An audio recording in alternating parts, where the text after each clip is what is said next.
And Mustu is again working on Ellie's fish, and Meredith is over at the wheel. She's throwing something or other, and we're going to be putting.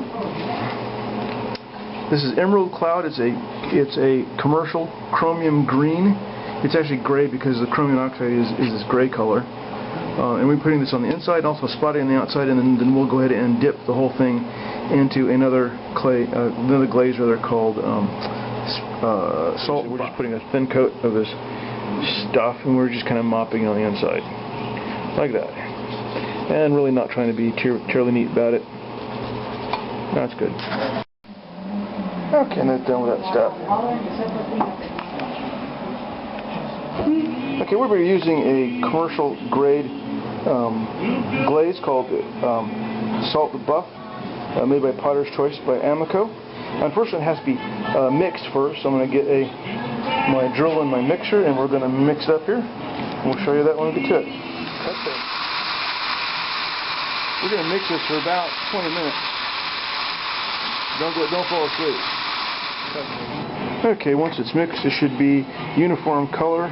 There shouldn't be any lumps in the bottom, and it should be the consistency of slightly thickened milk. Okay, now that the glaze is mixed, the moment everybody's been waiting for, we're going to glaze this puppy up. You use glazing tongs. These are these two right here. You grasp it like that. We get a good grip on it like this.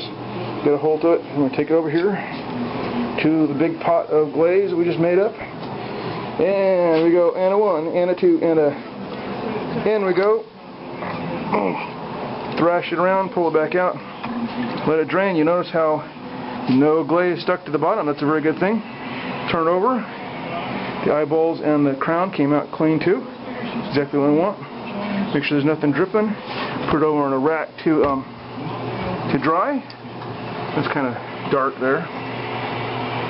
On a rack to dry. And then when I get a load together, we'll get all fired up. That's it for now. Thanks. After about 10 minutes worth of work, we got pretty much everything that I'm going to want to make up an entire load glazed.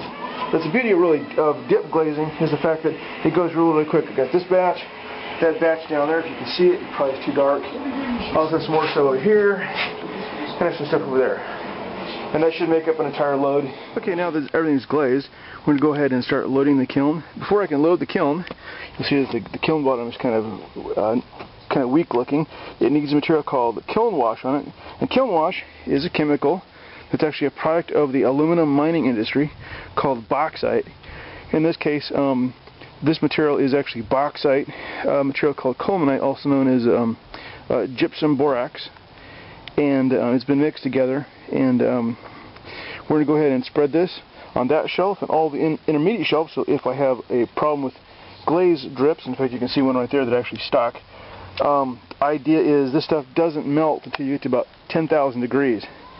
In fact, anyway, basically what we're going to do is we're going to coat these shelves with this material, and when we're done we'll start loading the kiln. Okay, the next thing I'm doing is I'm going to go ahead and make some wadding tiles.